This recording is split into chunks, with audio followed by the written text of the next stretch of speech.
Hello friends, welcome back to our channel Moms Daily. ഇന്ന് ഞാൻ വന്നിരിക്കുന്നത് ഒരു ഐസ്ക്രീം റെസിപ്പി ആയിട്ടാണ്. ഒരു സിമ്പിൾ ഐസ്ക്രീമാണ്, എന്നാൽ നമ്മുടെ എന്താ പറയുക നമ്മൾ ബേക്കറിയിൽ നിന്നൊക്കെ മേടിച്ച് കഴിക്കുന്ന അതേ ടേസ്റ്റിലുള്ള ഐസ്ക്രീം.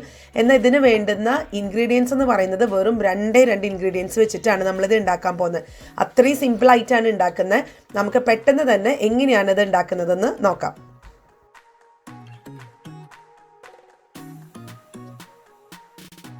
അപ്പോൾ അതിനായിട്ട് ഞാനൊരു ബൗൾ എടുത്തിട്ടുണ്ട്. ഇതിനകത്താണ് നമ്മൾ മിക്സ് ചെയ്യാൻ പോകുന്നത്. അപ്പോൾ ഇതിന് വേണ്ടുന്ന രണ്ട് ഇൻഗ്രീഡിയൻസിൽ ഒന്നാമത്തെ ഇൻഗ്രീഡിയൻറ്റ് ഇതാണ്. ഡബിൾ ക്രീം എന്ന് പറയും, ചിലയിടത്ത് അത് ഫ്രഷ് ക്രീം എന്ന് പറയും, ചിലയിടത്ത് അത് വിപ്പിംഗ് ക്രീം എന്നോ ഒക്കെ പറയും അതിന് കേട്ടോ.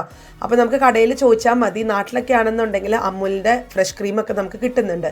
അപ്പോൾ ഈ ക്രീം ഒരു 300 ml ഉള്ള ക്രീമാണ് ഞാൻ മേടിച്ചിരിക്കുന്നത്. അപ്പോൾ ഇത് കടയിൽ നിന്ന് മേടിച്ചിട്ട് ഉടനെ, അല്ലെങ്കിൽ ഈ ഐസ്ക്രീം ഉണ്ടാക്കുന്നതിൻ്റെ ഒരു 10 മിനിറ്റ് മുന്നേ ഞാൻ ഫ്രീസറിൽ വെച്ചിട്ട് ഒന്ന് തണുപ്പിച്ചെടുത്തിട്ടുണ്ടായിരുന്നു. അത് ഫ്രീസറിൽ തന്നെ വെക്കണം. 10 മിനിറ്റിനേക്കാളും കൂടാനും പാടില്ല. എന്നിട്ടാണ് ഞാനിപ്പോൾ ഇവിടെ ബീറ്റർ വെച്ചിട്ടാണ് ബീറ്റ് ചെയ്യുന്നത്.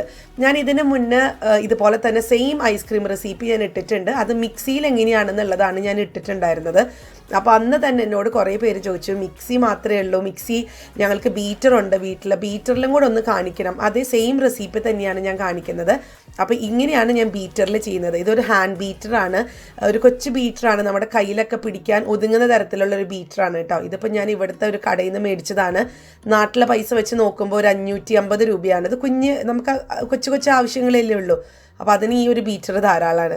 അപ്പോൾ ഇനി നമ്മൾ ചെയ്യേണ്ടത്, ഇത് ഒരു മീഡിയം ആദ്യം ഫസ്റ്റിലിടുക, എന്നിട്ട് ഒരു എന്താ പറയുക, ഒരു 30 സെക്കൻഡോളം ഒരു ഫസ്റ്റ് സ്പീഡിലിട്ട്, പിന്നെ ഒരു മീഡിയം സ്പീഡിൽ ബാക്കിയുള്ള സമയം വെച്ചിട്ട് നമുക്കിതൊന്ന് നല്ല തിക്ക് ക്രീമായിട്ട് എടുക്കണം. അപ്പോൾ നമ്മളിങ്ങനെ സ്പീഡ് കൂട്ടും, ഇടയ്ക്കൊന്ന് കുറയ്ക്കണമെങ്കിൽ കുറയ്ക്കാം, സ്പീഡ് കൂട്ടുകയും ചെയ്യാം. എന്നിട്ട് ഇതൊന്ന് നല്ലൊരു തിക്ക് കൺസിസ്റ്റൻസിയിൽ കൊണ്ടുവരാം.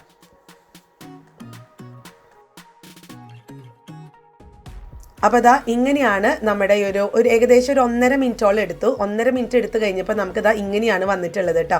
അപ്പോൾ ഞാൻ ഒന്നുകൂടെ ഞാനൊന്ന് ബീറ്റ് ചെയ്തിട്ട് കാണിക്കുന്നുണ്ട്. ഇതിങ്ങനെ എന്താ പറയുക, നല്ല ഹോൾഡ് ചെയ്ത് നിൽക്കണം എന്നാണ് പറയുക. നല്ല പഫി ആയിട്ട്, അല്ലെ നമുക്ക് ഇങ്ങനെ കണ്ടോ, ഇതിങ്ങനെ ഊർന്നു പോവാതെ നമ്മുടെ ക്രീം നല്ല ഐസ്ക്രീമിൻ്റെ ഒരു പരുവം കണ്ടോ, ഇങ്ങനെയാണ് നിൽക്കേണ്ടത്. അതിങ്ങനെ നമ്മുടെ കയ്യിൽ നിന്ന് ഒന്നും ഊർന്നു പോകത്തില്ല. അപ്പോൾ നമുക്കിനി ബീറ്ററിൻ്റെ ആവശ്യമില്ല. ഇതാണ് നമ്മുടെ ഐസ്ക്രീമിൻ്റെ ബേസ് എന്ന് പറയുന്നത്. ഇനി രണ്ടാമത്തെ ഇൻഗ്രീഡിയൻ്റ് ആണ് കണ്ടൻസ്ഡ് മിൽക്ക്, അല്ലെങ്കിൽ ഇനി മിൽക്ക് മെയ്ഡ് എന്നൊക്കെ പറയും. ഇത് ഞാനിപ്പോൾ എടുത്തിരിക്കുന്ന ബോട്ടിൽ 397 ഗ്രാമാണ്. നമുക്ക് പക്ഷേ ഇതിൻ്റെ നേർപകുതി മതി, 150 ഗ്രാമോളമുള്ള കണ്ടൻസ്ഡ് മിൽക്ക് മതി. അപ്പം ഞാൻ ഈ ടിന്നിൻ്റെ നേർപകുതിയാണ് എടുക്കുന്നത്. ഞാൻ അളക്കുന്നൊന്നുമില്ല, പകുതി അങ്ങ് എടുക്കുവാണ്. അപ്പോൾ ഈ മിൽക്ക് മെയ്ഡും കൂടെ ഞാൻ ചേർത്തിട്ടുണ്ട്.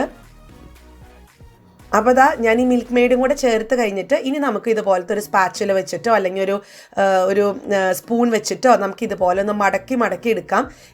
അതായത് ഒന്ന് മിക്സ് ചെയ്തെടുക്കണം, അത്രയേ ഉള്ളൂ. പക്ഷെ നമ്മളിങ്ങനെ സാധാരണ നമ്മളൊരു പഞ്ചസാര ഇട്ട് വെള്ളം കലക്കുന്നത് പോലെ കലക്കരുത്. വളരെ പതുക്കെ ഒന്ന് ഫോൾഡ് ചെയ്ത് കൊടുക്കാം. അപ്പോൾ ഞാൻ നന്നായി മിക്സ് ചെയ്തിട്ടുണ്ട്. അപ്പോൾ ഇങ്ങനെയാണ് വന്നിരിക്കുന്നത്. ഞാനൊന്ന് ടേസ്റ്റ് ചെയ്ത് നോക്കിയിട്ടോ, സൂപ്പറായിരുന്നു. നമുക്ക് ഇങ്ങനെ തന്നെ കഴിക്കാൻ തോന്നും. അത്രയും പിന്നെ മധുരമൊക്കെ ആണെങ്കിലും പാകത്തിനാണ്. ആ അരട്ടീൻ, അതായത് 300 ml അതിൻ്റെ നേർപകുതി 150 ഗ്രാമോളുള്ള കണ്ടൻസ്ഡ് മിൽക്ക് കറക്റ്റായിരുന്നു. ഇനി വേറെ ഒന്നും നമുക്ക് ചെയ്യാനില്ല. നമുക്കിതൊരു പാത്രത്തിനകത്തോട്ടൊന്ന് മാറ്റി ഒഴിക്കാം. അപ്പോൾ ഞാൻ ഒരു പാത്രത്തിനകത്തോട്ട് ഒരു പ്ലാസ്റ്റിക് കണ്ടെയ്നറിനകത്തോട്ട് മാറ്റിയിട്ടുണ്ട്. ഇനി നമുക്കൊന്ന് സ്പൂൺ വെച്ചിട്ട് ഒന്ന് ലെവൽ ചെയ്ത് കൊടുക്കാം. അപ്പോൾ സ്പൂണൊക്കെ വെച്ചൊന്ന് ലെവൽ ചെയ്തിട്ടുണ്ട്. ഇനി നമുക്ക് ഇതുപോലെ ഒരു ഫിലിം പേപ്പർ വെച്ചിട്ട് ഒന്ന് പൊതിഞ്ഞു കൊടുക്കണം. അതെന്തിനാന്ന് വെച്ച് കഴിഞ്ഞാൽ നമ്മൾ ഫ്രീസറിനകത്ത് ഇത് തണുപ്പിച്ച് കഴിയുമ്പോഴത്തേക്കും ചിലപ്പോൾ ഈ ചെറിയ ഐസ് ക്രിസ്റ്റൽസ് ഇതിൻ്റെ മേലെ വന്ന് വീഴാൻ സാധ്യതയുണ്ട്.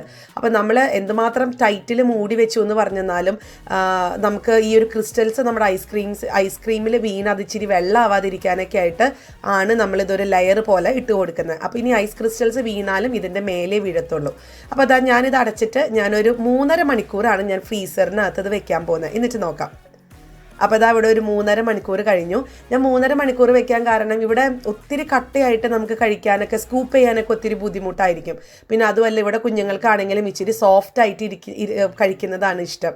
അപ്പോൾ എല്ലാവർക്കും അങ്ങനെ തന്നെയായിരിക്കും, ആർക്കും അത്ര തണുപ്പത്ത് കഴിക്കാൻ പറ്റത്തില്ലല്ലോ. അപ്പോൾ ഞാനിപ്പോൾ ഇതിൻ്റെ ഫിലിം പേപ്പർ ഒന്ന് മാറ്റുകയാണ് കേട്ടോ. നല്ല പെർഫെക്റ്റ് ആയിട്ട് വന്നിട്ടുണ്ട്.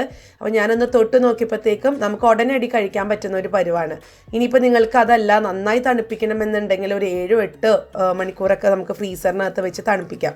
ഞാനിപ്പോൾ ഇത്രയും വെച്ചിട്ടുള്ളൂ, 3.5 മണിക്കൂറോളം വെച്ചിട്ടുള്ളൂ. അപ്പോൾ അതാ ഞാനിതൊന്ന് സ്കൂപ്പ് ഔട്ട് ചെയ്യുവാണ് ഐസ്ക്രീം. ഇതാ നല്ല പെർഫെക്റ്റ് ആയിട്ടാണ് നമുക്ക് വന്നിരിക്കുന്നത്. നല്ല സൂപ്പർ ഐസ്ക്രീമാണ്. അപ്പോൾ നമുക്കിത് ഇനി പുറത്തുനിന്നൊന്നും മേടിക്കാൻ നിൽക്കണ്ട. നമുക്ക് പുറത്തുനിന്ന് എന്തൊക്കെ പ്രിസർവേറ്റീവ്സ് ഉണ്ടോയെന്നൊന്നും നമുക്കറിയത്തില്ല. അപ്പോൾ എപ്പോഴും നമ്മുടെ വീട്ടിൽ ഹോം മെയ്ഡ് ആയിട്ടുള്ള ഐസ്ക്രീം കഴിക്കുകയാണ് ഏറ്റവും നല്ലത്. പിന്നെ നമുക്കത് ഉണ്ടാക്കി മറ്റുള്ളവർ കഴിക്കുമ്പോൾ നമുക്കൊരു സന്തോഷം കൂടിയാണ്. അപ്പോൾ നിങ്ങൾ എല്ലാവരും ഒന്ന് ട്രൈ ചെയ്ത് നോക്കുക. വളരെ സിമ്പിളാണ്, വെറും 2 ഇൻഗ്രീഡിയൻസ് വെച്ചിട്ടാണ് നമ്മളിത് ഉണ്ടാക്കിയിട്ടുള്ളത്. അപ്പോൾ നിങ്ങൾ ഈ ഒരു റെസിപ്പി ട്രൈ ചെയ്തിട്ട് ഇഷ്ടപ്പെടുവാണെന്നുണ്ടെങ്കിൽ ലൈക്ക് ചെയ്യാനും കമൻറ്റ് ചെയ്യാനും ഷെയർ ചെയ്യാനും ഒന്നും മറക്കരുത്. അതുപോലെ തന്നെ നമ്മുടെ ഈ ചാനൽ നിങ്ങൾ ആദ്യമായിട്ടാണ് കാണുന്നതെങ്കിൽ സബ്സ്ക്രൈബ് ചെയ്യാനും മറക്കരുത് കേട്ടോ. അപ്പോൾ അടുത്തൊരു വീഡിയോ ആയിട്ട് നമുക്ക് ഉടനെ കാണാം. അൻറ്റിൽ ദെൻ ബൈ.